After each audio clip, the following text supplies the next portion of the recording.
Здравствуйте, на телеканале БСТ время подводить итоги недели. В студии Анастасия Ильчебаева. Сейчас коротко о том, что ждет в выпуске. На подступах к республике в соседних регионах зафиксирована вспышка птичьего гриппа. В Башкортостане введены ограничения птицу под замок.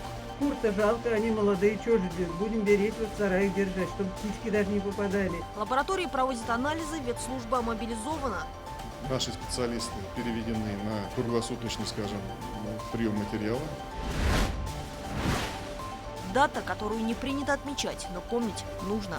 И судя по искореженному металлу, шансов выжить у мужчины не было. Пьяные водители, превышение скорости, ошибки, которые отняли жизни. Печальная статистика растет. Самое страшное, которое я уезжал, видел, вот смерть детей. Бьет по нервам депрессия, тревога и бессонница, последствия COVID-19, о которых мало кто знает. Главное слушать врачей. Все равно вот они правильно все подскажут. Чем раньше, тем лучше. Как восстановиться после коронавируса, советы специалистов. Хорошее, продуктивное, позитивное общение, оно приводит к активации нашего иммунитета. Завершения не будет. Долгострой, стерлитамаки начали разрушаться, дольщики получат денежную компенсацию. 2 дольщика не дождались своих квартир, но они ушли из жизни. А вот какие объекты достроят? 7 миллиардов из федерального бюджета на то, чтобы вопрос с дольщиками был закрыт. По всем домам, если понимать, что до конца 2022-2023 года мы этот объект завершим.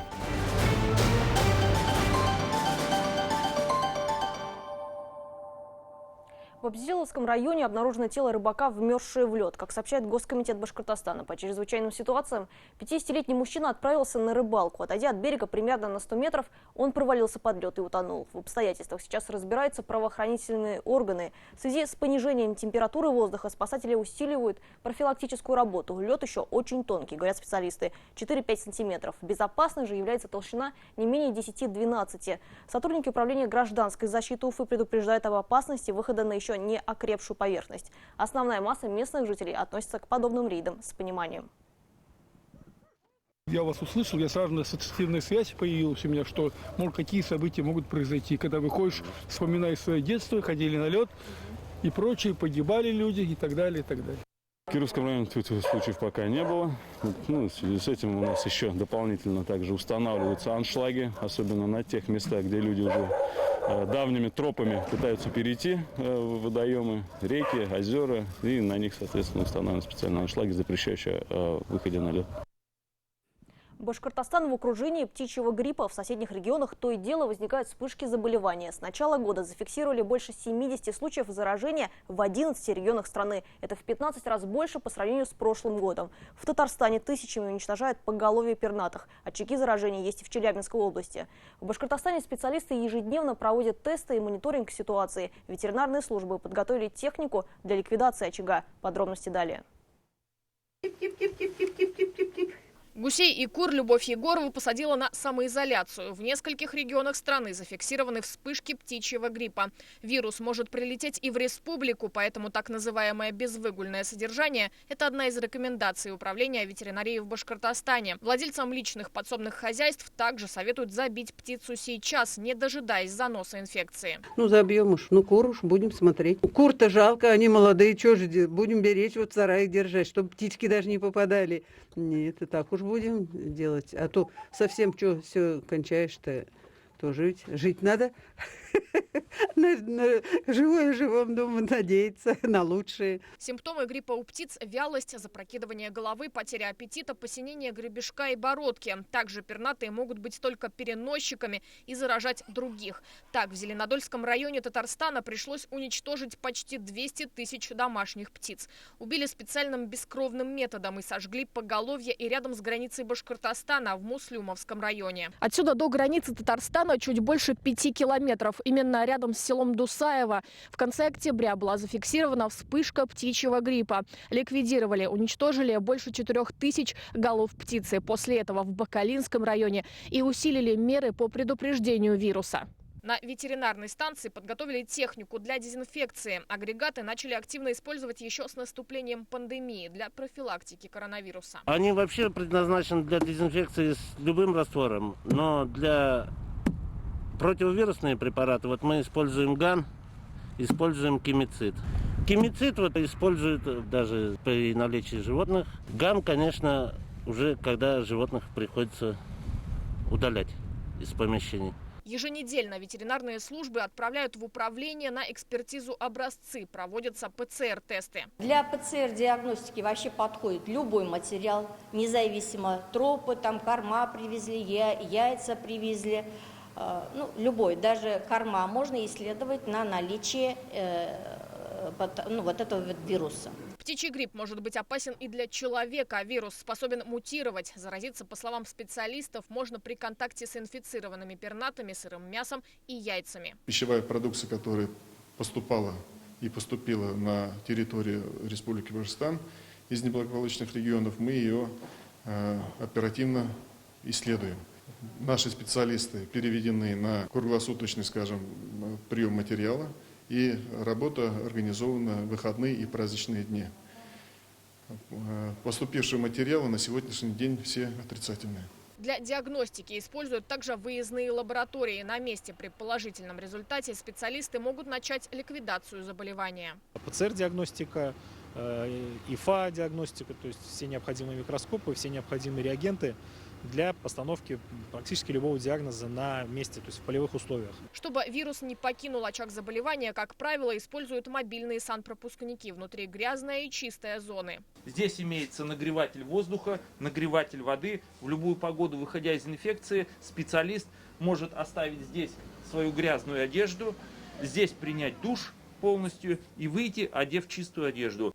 В птицеводческих комплексах усилены меры безопасности, обязательная дезинфекция транспорта. В соседних регионах назвали вероятную причину заболевания. Домашних птиц могли заразить дикие. Они, как правило, переносчики и сами не болеют. На птицефабриках в Башкортостане включили громкоговорители со звуками ястребов и коршунов. Это как тревожная сирена для диких пернатых, нацеленная отпугнуть крылатый вирус.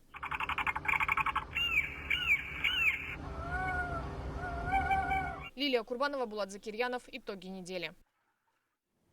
В республике от коронавируса скончался еще один пациент. Это 94-летний житель Альшеевского района. Пожилой мужчина также страдал от гипертонической болезни с преимущественным поражением сердца и ожирения первой степени. Погибший стал 67-м в списке жертв коронавируса. За сутки диагноз COVID-19 подтвержден у 118 человек. В стационарах находится 319 пациентов. 32 человека в тяжелом состоянии, 6 из них на ИВЛ. Выписано 8. А вот в внебольничной пневмонии зарегистрировано 355 случаев. Выписано с аналогичным диагнозом 343 пациента. В связи с большим числом заболевших в Башкортостане с начала недели действуют новые ограничительные меры. Для пожилых и людей, страдающих хроническими заболеваниями, введен режим обязательной самоизоляции. Выходить на улицу разрешено с 11 до 13 часов. Учеников 6-10 классов перевели на дистанционное обучение. Также несовершеннолетним запрещено посещать торговые центры без сопровождения взрослых. Ресторанам, барам и кафе разрешили обслуживать гостей до полуночи. При соблюдении всех рекомендаций ситуация с коронавирусом вскоре должна нормализоваться, подчеркнул Ради Хабиров. Очень обращаюсь и к нашим жителям, ко всем, чтобы к этому относились серьезно. Потому что, может быть, кто-то не хочет маску носить, и ему это некомфортно, но это его личное дело, потому что он заражает других. Поэтому мы здесь защищаем интересы большинства. И мы эту работу организовали, нас очень здорово поддержали наши коллеги из Министерства внутренних дел. Вот только за 3-4 дня у нас количество протоколов 2000 составило, то есть большой объем. Я просто предупреждаю всех муниципалитетов, каждый день у меня на стол кладется справка об этой работе в разрезе муниципалитетов. Осенняя волна коронавируса отличается от весенней тем, что началась масштабная реабилитация постковидных больных. До 20% пациентов, которые перенесли инфекцию, страдают от депрессии и других нарушений психологического состояния. Постлечение назначают индивидуально для каждого. Как побороть бессонницу, избавиться от чувства страха смерти и какие случаи во врачебной практике самые тяжелые, узнала Екатерина Тимиряева. Гузель Бекенина перенесла коронавирус и теперь считает, что от страха смерти до спокойствия один шаг. И если не слушать врачей и пытаться самостоятельно прогонять депрессию, то можно сделать только хуже. Девушка лечилась 2 недели дома, не зная об опасном вирусе. В больницу ее госпитализировали с поражением легких в 56%. И спустя почти месяц после выздоровления она начала курс реабилитации. Главное слушать врачей. Все равно они правильно все подскажут. правильное лечение, правильные препараты. Все это мы с ними проговаривали, дали рекомендацию и домой, и лечение, прогулки, и дыхательная гимнастика правильная очень хорошо помогает. Это кадры из красной зоны ковид-госпиталя клиники БГМО. Врач в противочумном костюме вместе с пациентом занимается лечебной физкультурой. На первый взгляд нехитрые упражнения на самом деле имеют большое значение. Для восстановления важны и наклоны головы вправо и влево, вдохи-выдохи. И все это назначается индивидуально. Обязательно нужна реабилитация, потому что мы выписываем не с полным выздоровлением. К сожалению, полное выздоровление у этого заболевания оно очень длительное, от 3 и более месяцев. Нужно для того, чтобы легкие очистились от всех воспалительных процессов. И, естественно, чтобы не было спаек, чтобы легкие полностью раздышались, нужна длительная реабилитация. Реабилитация действительно начинается с самого раннего этапа, с реанимационного. От этого зависят сроки полного восстановления организма, потому что объемы поражения у пациентов совершенно разные. Есть минимальные объемы поражения, есть очень большие, что наблюдаем вот в эту волну. И сроки восстановления и реабилитации таких пациентов зависят и еще и от их стараний. Дыхание произвольное. Плавно, медленно наклоняем вправо и влево. А это уже следующий этап – дистанционная реабилитация с помощью телемедицины. Инструктор по лечебной физкультуре клиники БГМО Лиана Хисматуллина одновременно проводит занятия для нескольких человек. Их выписали после лечения от коронавируса. Такие домашние задания они должны выполнять в течение 4-6 недель. Все упражнения выбираются непосредственно под состояние каждого. Пациенты и врачи в виртуальном контакте каждый день. При необходимости выздоравливающие могут приходить и на личный прием, если они не представляют эпидемиологической опасности для себя и окружающих. Я почти выздоровела. И что реабилитация очень хорошо. Мы прямо рады, что попали в эту клинику именно. Что нами занимаются, не забывают нас. И большое спасибо и врачам, и сестрам. Очень хорошие врачи, внимательные, медсестры такие. Все очень такое обслуживание прекрасное. Спасибо вам большое за то, что вы нам помогли. Могут быть осложнения в виде фиброзов, одышка при небольшой нагрузке. Одышка даже в покое у них может быть. И для того, чтобы эти явления убрать, нужно проводить дыхательную гимнастику, тренировать легкие. Коронавирус поражает не только легкие, но и весь организм человека. Как говорят врачи, потеря вкусов и запахов – это свидетельство поражения нервной системы. У пациента может быть постоянное чувство страха смерти, депрессия, бессонница и другие нарушения состояния. Поэтому применяется еще одна форма реабилитации – консультации у психолога. Постковидные пациенты сталкиваются с паническими атаками, чувством беспомощности и с проблемами в общении. У медицинского психолога Ольги Бесединой один из самых тяжелых случаев практики был связан с тем, что женщина, перенесшая коронавирус, отказывалась общаться даже с близкими людьми. Она боялась повторного заражения инфекцией. После того, как мы с ней поработали над ее разного рода негативными убеждениями, над ее разного рода эмоциональными травмами, она смогла выходить на улицу и общаться с людьми. Хорошее, продуктивное, позитивное общение, оно приводит к активации нашего иммунитета. То есть оно как раз-таки улучшает наше восстановление и выздоровление после ковида. Еще одно часто встречающееся состояние посткоронавирусных пациентов – бессонница. Специалисты объясняют тем, что человек думает, что катастрофа его жизни неминуема, и начинают эту мысленную жвачку негативных переживаний. Каждый психолог знает, как это можно побороть. Как говорит доцент кафедры психотерапии Башгосмедуниверситета Асия Мавлиханова, нужно заземлиться, то есть отвлечься. Ему нужно найти 5 предметов, которые можно увидеть, 4 предмета, которые можно потрогать, 3 предмета, которые можно понюхать, 2 предмета, которые можно послушать, и 1 предмет, который можно попробовать на язык. Что при этом происходит? Пациент отвлекается от своих негативных мыслей и как-то немножко успокаивается. Советы сохранять спокойствие и запастись терпением особенно нужны тем, кто перенес коронавирус. По словам врачей, реабилитация может длиться от нескольких недель до нескольких лет. И важно начинать восстановление как можно раньше. Екатерина Тимиряева, Артур Ханов, Азамат Мухамедшин, Виктор Миренков. Итоги недели. Есть и те, кто в это непростое время решил нажиться на пандемии, беря немалые деньги за некачественно выполненную работу и, как следствие, опасную для окружающих. В Уфе нашли отходы из ковидных госпиталей. Их складировали в гараже в поселке Максимовка. Общественники поймали с поличным рабочих, которые выгружали пакеты с медицинским мусором. Кроме этого, на полу активисты нашли сваленные в одну кучу пробирки с кровью. При этом, что недалеко от такого склада стоят жилые дома. Подробности в следующем репортаже. Вы знаете, что вы грузите? Нет. Нам сказали грузить. Вы знаете, что это отходы? Что за груз вы грузите? Да, отходы, надо грузить. Ага, а отходы какого класса типа? Я не знаю, это я же не специалист. Но это же отходы из ковид-госпиталей. При этом почему попросили надеть специальные защитные костюмы, грузчики якобы не знают. Зачем вызвали на работу ночью и что за отходы внутри пакетов, тоже будто не в курсе. Мешки выгружали в гараж в поселке Максимовка. Это съемки общественников, которые выследили подозрительную «Газель» и вызвали на место полицию. К тому моменту, когда полиция приехала, уже более половины машины где-то было разгружено здесь. И, соответственно, мы уже зашли в этот момент, тогда, когда уже отвертеться им было невозможно. Дальний сектор – это как раз то, куда разгрузили «Газель» с медицинскими отходами, в том числе и после ковид-госпиталя, вот эти красные мешки. Ночью там под фонариками, значит, все разгружали. Я зашел сюда, заехали мы сюда с полицейскими, значит, здесь была открыта полностью ворота вот эти. В желтые пакеты медицинские учреждения, как правило, складывают отходы класса «Б». Это остатки пищи из инфекционных отделений и биологические жидкости пациентов после исследования в лабораториях. А вот и сами пробирки с кровью, просто разбросаны по полу. В красные мешки упаковывают вещества типа «В», вещи инфицированных пациентов, использованную вату и биоматериалы. Гараж, в который разгружали отходы из медицинских учреждений, сейчас опечатан. Кстати, в нескольких метрах от этого места находятся жилые дома.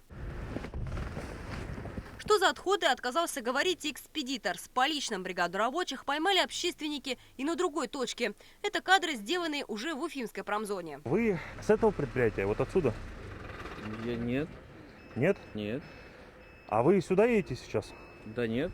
Нет, не ехали сюда. А что у вас в машине? Да ничего нету мимо. Объясните, пожалуйста, а вот это что такое? Водитель сказал, это что вы водитель, заместитель компании «Экохолдинг». Я помощник. Вы Просто помощник? Да, просто вы из компании «Экохолдинг». Я не могу никакую информацию вам давать. Ворота закрыты, но кто-то явно недавно заезжал. Остались следы шин на свежем снегу. Мы приезжали сюда 9 числа, сейчас 11. И вот здесь, если посмотрите на снег, здесь кромка снега примята машиной, колеей дорожной. Здесь, по данным геолокации, должна находиться некая кислородная станция. Что это за кислородная станция, я не знаю. Установлено, что транспортировкой и сбором отходов занималась организация «Экохолдинг». Делом занялась природоохранная прокуратура. Также полиции поручено провести доследственную проверку. Будет дана оценка соблюдению санитарно-эпидемиологических требований как организации, осуществляющей сбор и транспортировку отходов, так и медицинскими учреждениями, передававшими их на утилизацию. Также в ходе проверки с привлечением специалистов компетентных органов будут обследованы помещения, переданные для хранения этих отходов. Главный офис организации «Экохолдинг» в Москве. Большинство контрактов заключены в Башкортостане. Один из самых крупных контрагентов – БГМУ. С июня они заплатили больше 2 миллионов за прием, транспортировку с последующей передачей на обезвреживание опасных отходов. Куда вывозился весь этот мусор, сейчас неизвестно. Грязный бизнес общественники намерены вывести на чистую воду. Айгуль Хатыпова, Лилия Курбанова, Артур Ханов. Итоги недели. Эту дату не принято отмечать, но помнить нужно. Сегодня в России День памяти жертв ДТП. С начала текущего года на дорогах Башкортостана погибло почти 400 человек, более 3800 получили ранения. Ошибки на дороге стоят слишком дорого, и печальная статистика растет. Что приводит к трагедиям и можно ли было их избежать? В репортаже моего коллеги Азата Садриева.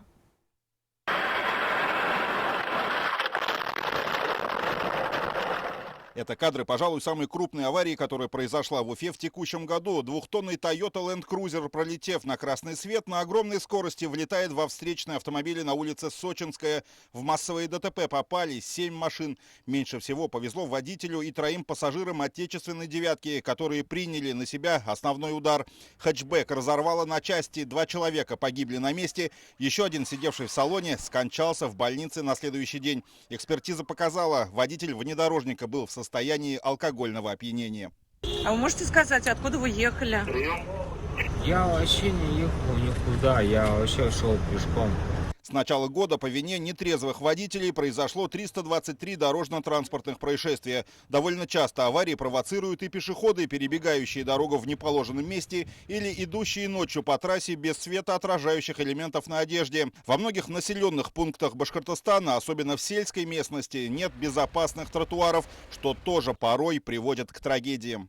Сейчас мы занимаемся руководством республики. Глава республики Башкортостан Раиф Фаридович тоже сказал, поддержал нашу идею, что нужна программа тротуаров в республике Башкортостан. Это очень такая, это наша больная тема. У нас, потому что эта программа уже, она была 20 лет назад. Она устарела, ее перестали делать, перестали контролировать.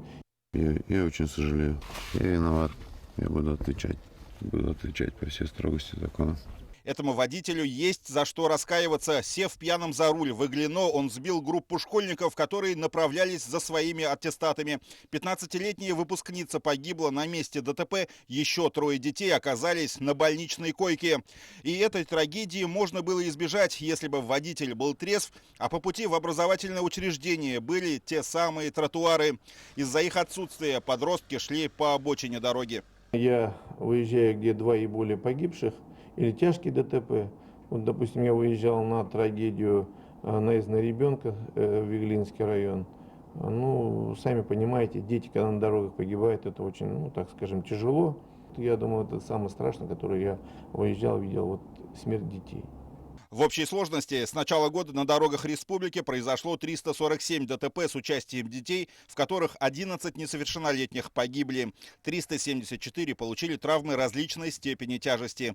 Глава Башкортостана Ради Хабиров не раз обращал внимание на эти печальные цифры и давал поручение сделать все необходимое для снижения смертности на дорогах. В регионе отремонтировано более 300 километров дорог, установлены новые знаки, светофоры, почти 500 камер фиксации нарушений ПДД по всему региону. В населенных пунктах и на загородных трассах нанесена светоотражающая разметка. Заработала санитарная авиация. Но человеческий фактор сводит эти усилия на нет. По данным госавтоинспекции, с начала года нарушения правил дорожного движения стоили жизни 393 человек. Сплошная полоса, он выходит на обгон. Совершает маневр, не просчитав дистанцию. Или второстепенный. Вот на прошлой неделе что было? Человек делает левый разворот, не просчитав встречное движение. Все, сразу въезжает в него встречная машина.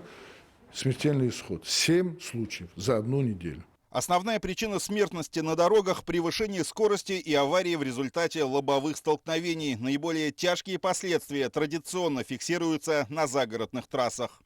К сожалению, статистика, озвученная главным госавтоинспектором Башкортостана, пополнилась буквально за 1,5 часа до наступления Дня памяти жертв ДТП. Очередная смертельная авария произошла в ночь на воскресенье в Туймазинском районе республики. Погибшим оказался местный житель. Вот все, что осталось от корейской иномарки после столкновения с фурой на трассе М5. И судя по искореженному металлу, шансов выжить у мужчины не было. По одной из версий, 63-летний местный житель за рулем Hyundai Solaris допустил столкновение с попутным ВАЗ-21099. От удара Hyundai выбросил на встречный грузовик Scania. В результате аварии водитель иномарки скончался на месте происшествия. Известно, что он был лишен водительских прав. Жертв этой аварии могло быть больше. В салоне 99-ки находились 3 человека. От удара легковой автомобиль выбросило в левый кювет в считанных метрах от встречной фуры. В «Жигулях» было 3 человека. Вроде было 2 девушки и водитель. А водитель Hyundai сразу на месте. Помогли девушке, вышли, их попутки забрали, в больницу завезли, а водитель уже скоро приехал.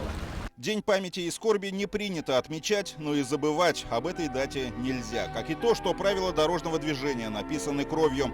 Даже небольшое превышение скорости, секунды, на которые вы отвлекаетесь от дороги, чтобы ответить на телефонный звонок или СМС, могут привести к трагедии. Не говоря уже об управлении транспортным средством в состоянии алкогольного опьянения. Дороги таких ошибок не прощают. Азат Садриев, Артур Елаев, Марсель Бекташев. Итоги недели. А после итогового выпуска новостей смотрите специальный репортаж Тимура Давлетова о непростой экологической ситуации в Стерлитамаке. Территория свалки довольно-таки огромная. Здесь можно увидеть не только твердые отходы. Что находится внутри, я, конечно, определить не смогу, но вот какие-то гранулы. Она парит. Вроде теплая вода. Рыба, значит, страдает, дохнет. Ловишь рыбу, она как-то вот даже, можно сказать, даже краской пахнет, вот, воняет. Вот так нас травят. Наш Стерлитамак. О, завелась бочка. Собственник не заинтересован вкладывать огромные средства, в том числе и в экологические проблемы. А у нас никто же законы не соблюдает.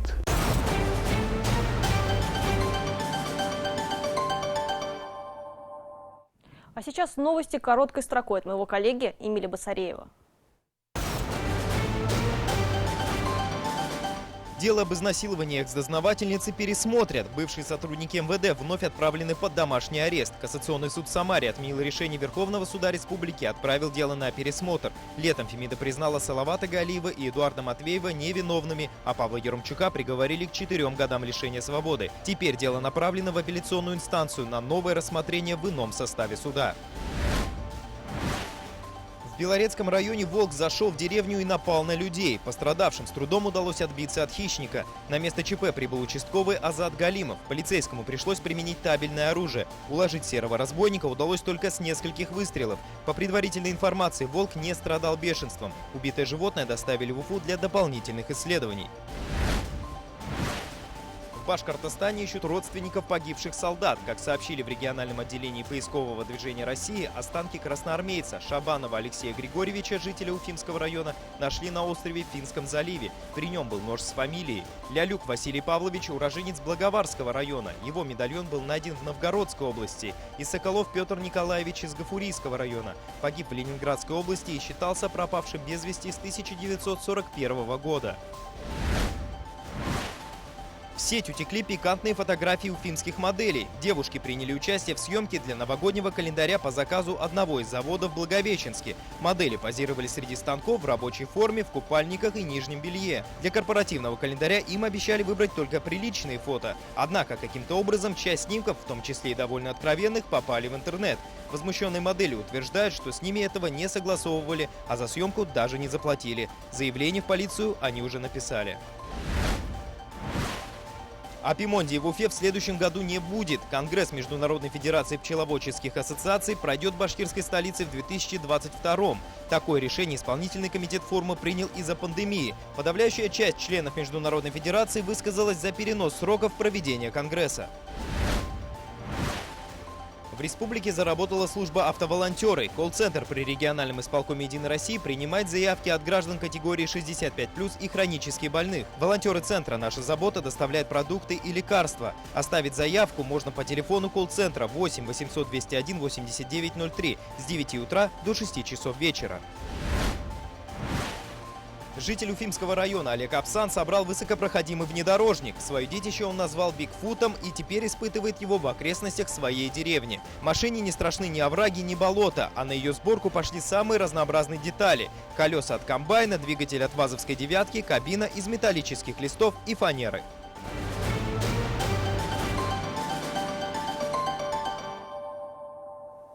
Ну а теперь вновь к теме долгостроя. Стерлитамакские дольщики получат денежную компенсацию. Речь идет о клиентах скандально известного застройщика ЕТЗК, который обманул порядка 200 человек. На неделе прошел брифинг по основным проблемным объектам, которые есть в республике.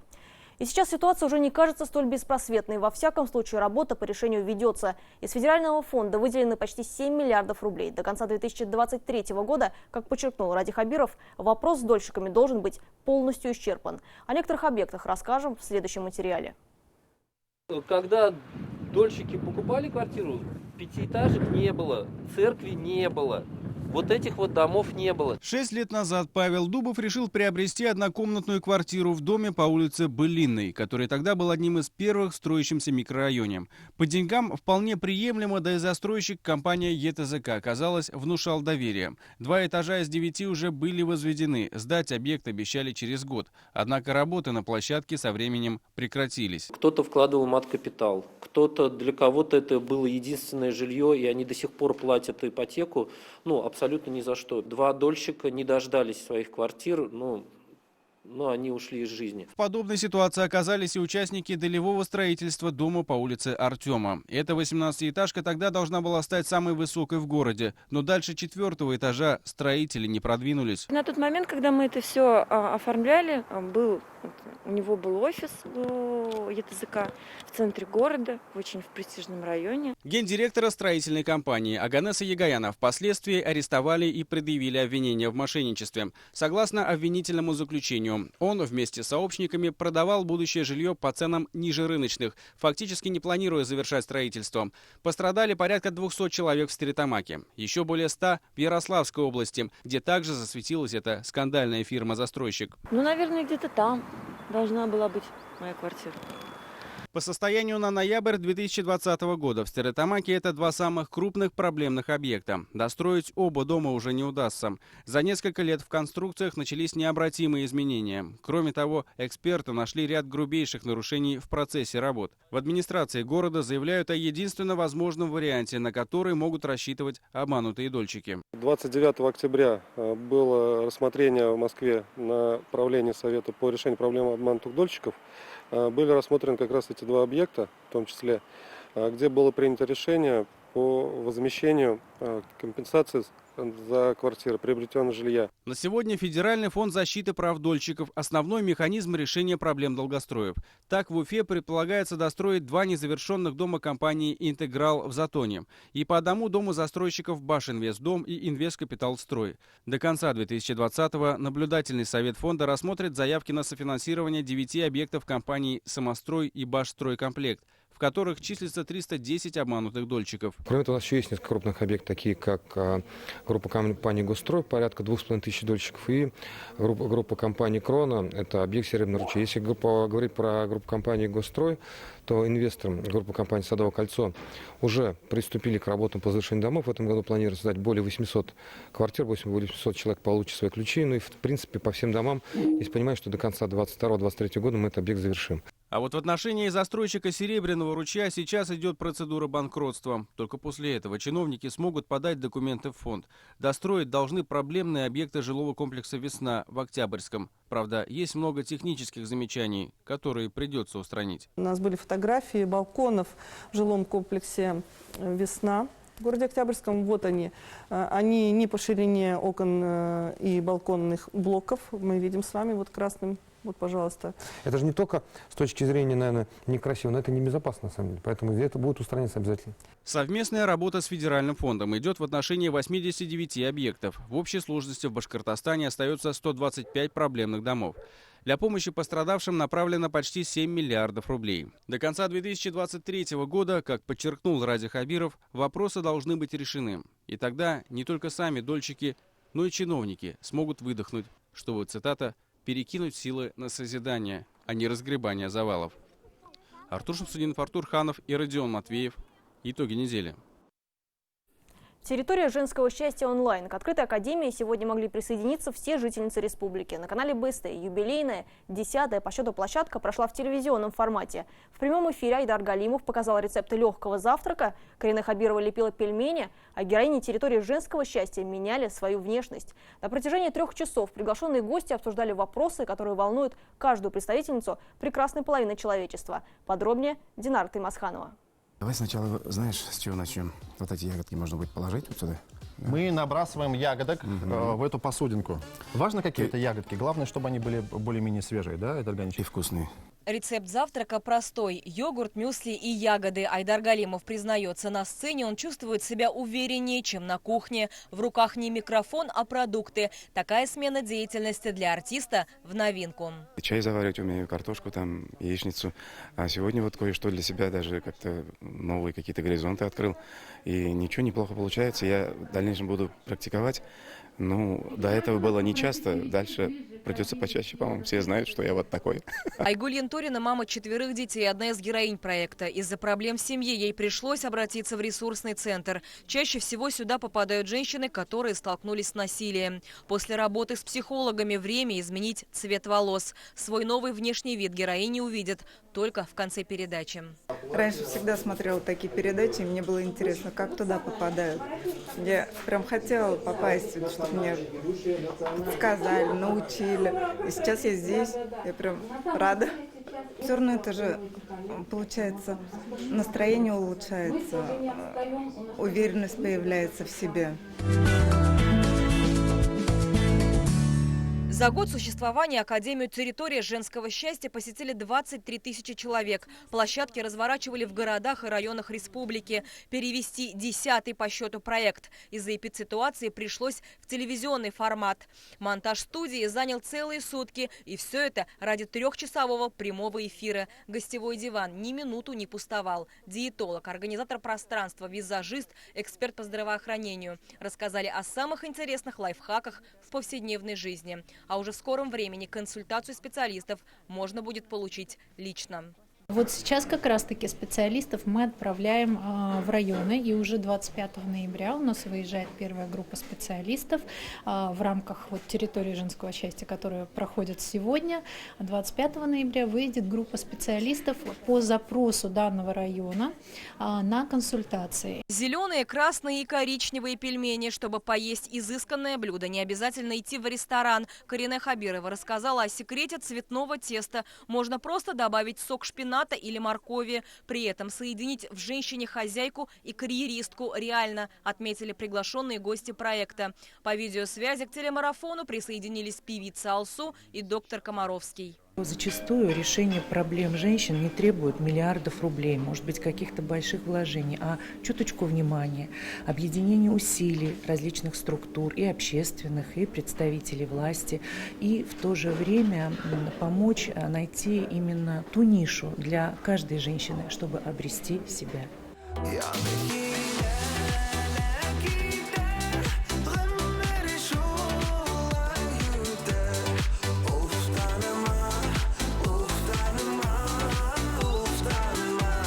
Женщины, над которыми поработали мастера, увидели себя в зеркало только в студии. Одежда по фигуре, легкий макияж и героини, не привыкшие к вниманию, уже дефилируют не хуже моделей. Цветы в студии сегодня не для Элвина Грея, а из его рук. Женщина – это отражение своего парня. Так что, я думаю, побольше уделяйте время, будьте рядом и, конечно, радуйте всячески. Да можно даже спеть просто.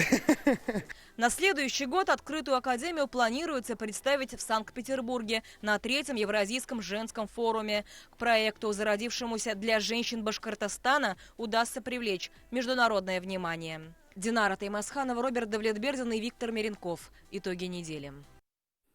На этом все. Оставайтесь в курсе событий с телеканалом БСТ. Всего доброго.